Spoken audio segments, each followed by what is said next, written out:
An interesting thing that happens in the Quran is Allah talks about remembering Him, the dhikr of Allah, and then He talks about the dhikr of the ayat of Allah. So there's two concepts that run parallel: the remembrance of Allah and the remembrance of the signs of Allah. Both of those things. And those who forgot Allah and those who forgot the signs of Allah. There's two separate concepts, and sometimes they're intertwined. Similarly, we have this very famous phrase, many of you are familiar, وَاعْتَصِمُوا بِحَبْلِ اللَّهِ جَمِيعًا. Hold on to the rope of Allah. Bihablillah. And many of the mufassirun, and even among the Sahaba, there are opinions that the rope of Allah here refers to the Quran. So Allah is saying, hold on to the Quran, the rope of Allah. In Surah Al-Hajj, Allah will say, وَاعْتَصِمُوا بِاللَّهِ. Hold on to Allah.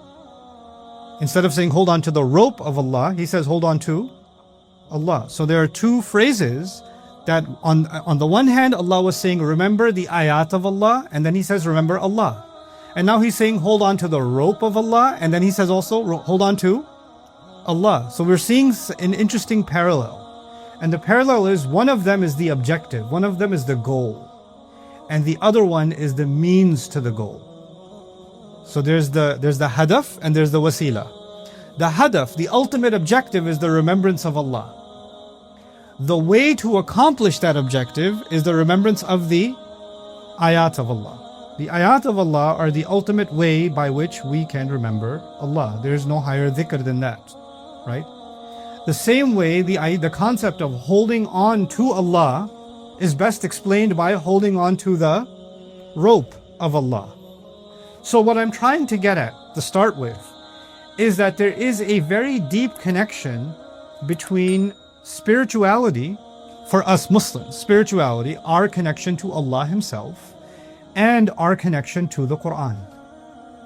Someone wants to become very aware of Allah, that actually means they have to become very aware of the Quran. Somebody becomes careless about Allah, that means they became careless about the Quran. They are now being put in a kind of equation in the Quran, and that's the first thing I'd like to start with. Now, the ayah that I really want to talk to you about, this again from Surah Al-Hashr, Allah Azza wa Jal says, وَلَا تَكُونُوا كَالَّذِينَ نَسُوا اللَّهَ فَأَنْسَاهُمْ أَنفُسَهُمْ. He says, don't become like those who forgot Allah. Don't become like those who forgot Allah. Now remember, I started, but I'll quiz you a little bit. There are two unique things in Surah Al-Hashr that are coming after this. What are those two unique things? A unique description of Allah and a unique description of the Quran. The Quran, both of those things. And before both of those, which are amazing ayat of remembrance, of dhikr of the Quran and dhikr of Allah. Before them, Allah says, don't become like those who forgot Allah. And as a result, He made them forget themselves. فَأَنْسَاهُمْ أَنفُسَهُمْ. This sounds easy to say, that He made them forget themselves, but it's confusing. What does that mean? How does someone forget themselves? Nobody here forgets themselves. Actually, you remember yourself first before anything else. You always look out for number one. So what does Allah mean? If you don't remember Allah, you forget yourself. Mufassirun were battling this question. When they came to this ayah, people like Imam Fakhruddin al-Razi, Ibn Kathir, al-Qurtubi, Tabari, they were challenging themselves, asking, what does Allah mean that if you forget Allah, Allah makes you forget yourself? So they came up with a few answers. The most common answer in our history, in our tafsir history, is forgetting yourself means you forget what is best for you. Simply speaking. So you forget what is good for you and you forget what is bad for you, and in that way you forgot yourself. In other words, when you forget Allah, you forget that disobeying Allah is bad for you. And you forget that obeying Allah is good. You're the one who's benefiting when you obey Allah. You're the one that's hurting if you disobey Allah. You're the one who's hurting your akhirah and your dunya if you disobey Allah. But you forget that, and as a result, you forget your own benefit. So they kind of consider a hadf here. They consider an omission here, meaning they forget to look out for themselves. They forget what is beneficial for themselves instead of just forget themselves. That's how they explain it.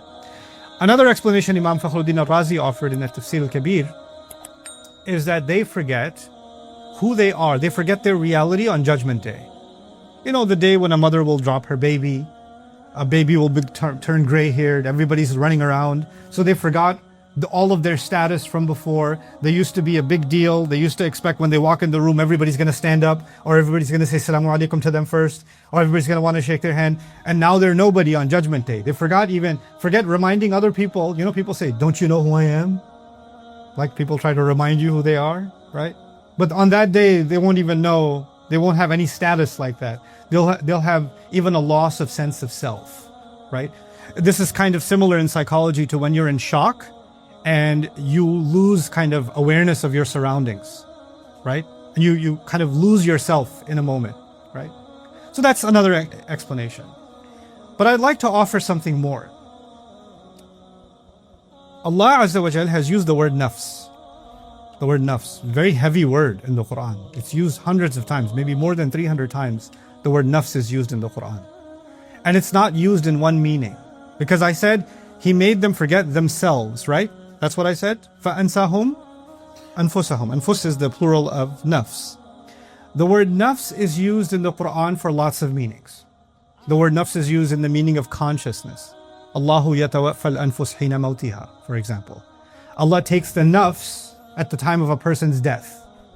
And even takes it when they are sleeping. Right? Fi manamiha. So Allah takes the nafs when you're sleeping, which could be understood as the meaning of consciousness, because when you're sleeping, you're no longer conscious. Then, nafs is used in the meaning of life itself.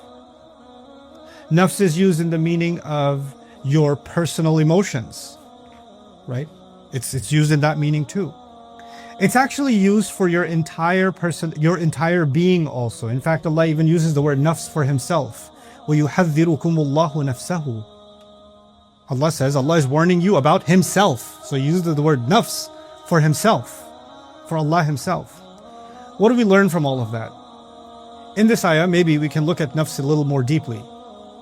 Allah will make you forget your actual being, your reality. You know, this is easy to talk about now. Maybe it would have been very hard to talk about 100 years ago, or maybe even 30 years ago, or maybe even 10 years ago. Because now we can easily talk about people who say, I've decided that I'm a giraffe. I identify as a zebra. Or I identify as a plural, and I identify as multiple shayateen, or whatever you identify as, right? So you have a new sense of self. You actually don't know who you are. And you can change who you are. You self-identify differently. And I'm not just trying to poke fun at gender identification. Let's talk about something a little deeper. Allah is saying those who don't remember Him. And I established already, remembering Him. How do you remember Him? Quran. Because there was an equation. So those who forget Allah will also eat. That can only happen if you forgot the word of Allah. That's how that will happen. Those who do that will forget who they really are. They will forget who they really are. I know you guys don't watch movies because you're very Islamic in Istanbul.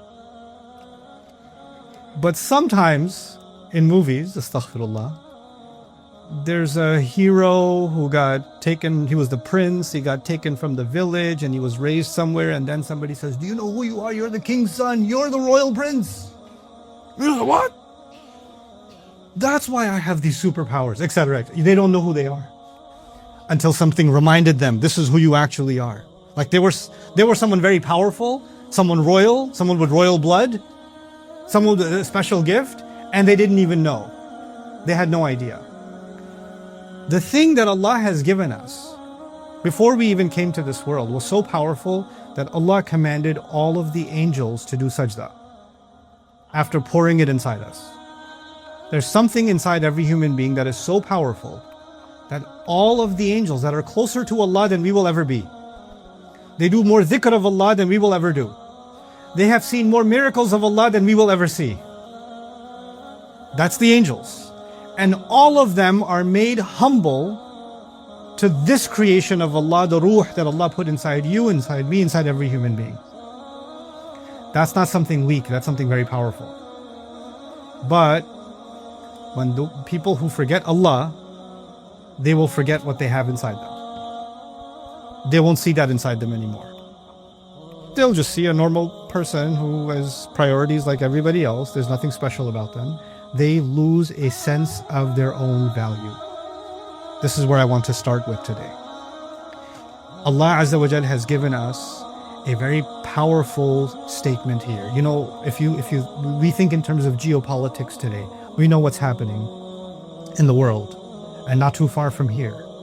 And Muslims feel powerless, and they feel like we don't have the economic or the political or the military or the strategic or the global influence and resources and mechanisms by which we can do what we want, or we can bring justice the way we want. Our hands are tied in so many ways all over the world. We feel our hands are tied. Notice for a second, who were the Sahaba? If you were a political scientist at the time of the Seerah, if we took a political scientist and we took him in a time machine and took him back to the Seerah, and he's looking at the Sahaba in Mecca, is he looking at people that are politically relevant? Is he looking at people that are an economic powerhouse or media influencers or... I mean, we measure power in money, politics, influence, fame. This is the currency of power, right? Which of these currencies do those people have? They don't have any of them. Okay, maybe they got those currencies when they moved to Medina. Okay, so the Sahaba are now in Medina, and they're eating one meal a day. And they're going to fight, but not everybody has a sword. And they're... Does this look like this is a nation of power? Power has had a definition throughout history. Do these people look powerful? They don't. But how do they see themselves? لا تهنوا ولا تحزنوا وأنتم الأعلون إن كنتم مؤمنين. They see themselves in the highest position above anybody else because they have iman. They see something inside them that gives them value of themselves, even if nobody from the outside can see value in them. Nobody from the outside sees that value in them. No political scientist, no king, no economist, no sociologist will see that in them. In fact, a psychologist, if you traveled back, why do you people have so much respect for yourselves? You don't have anything. I think you have some kind of psychosis. You have some kind of a dissociative disorder where you're not able to connect your reality to how you feel, because you feel way too positive and you feel way too powerful, even though you're actually way too weak. So you must be there. Iman from the modern psychologist perspective might be some kind of a psychological disorder, because this is disconnected from reality. That can't be right. They're disturbed. And in fact, there's a similar diagnosis by the munafiqun in the Quran. أَنُؤْمِنُ كَمَا آمَنَ السُّفَهَاءُ. We believe like these fools believe.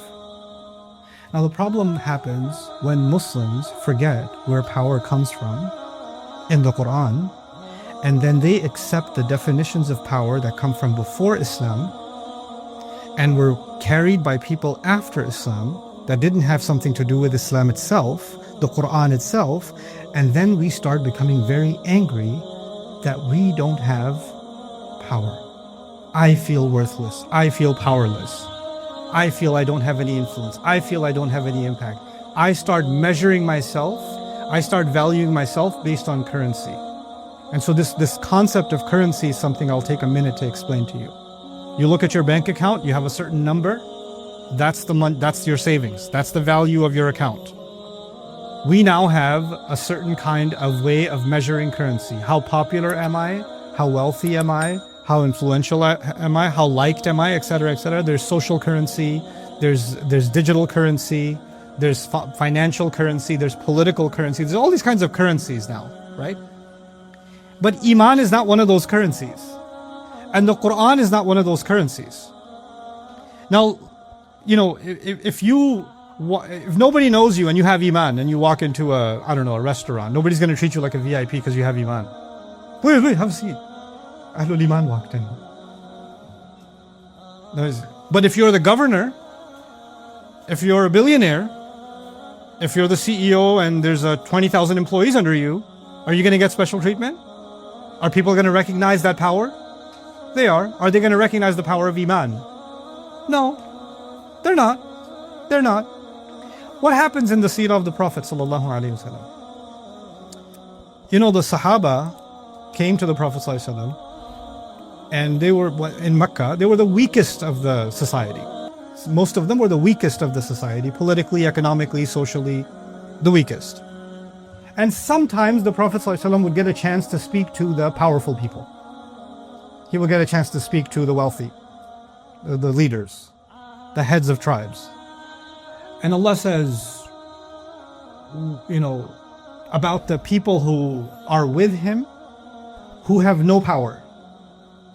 He says, وَاصْبِرْ نَفْسَكَ مَعَ الَّذِينَ يَدْعُونَ رَبَّهُمْ بِالْغَدَاةِ وَالْعَشِيِّ يُرِيدُونَ وَجْهَهُ. Be patient and commit yourselves to those who are with you and they remember their Rabb in night and day. Who acknowledged them? The Quraysh didn't acknowledge them. Society didn't acknowledge them. Who's acknowledging them? Allah is acknowledging them. These are the people who remember Allah and Allah remembers them. Right? فَاذْكُرُونِي أَذْكُرْكُمْ. These were people who were doing dhikr of Allah, and Allah put their dhikr in the Quran. To the point where He told the Prophet ﷺ, the people you think are powerful, no, don't let them distract you from these people. These are the VIPs. Those are fake VIPs. These are the real VIPs. You have a different definition of value. Allah says, when Muslims get away from the remembrance of Allah, then they won't know who they really are. Which means you don't know where your value comes from. So you and I start judging value the same way someone who does not have Iman judges value. Our value system becomes surface. It becomes shallow. We start looking at things the way that the Quran came to change.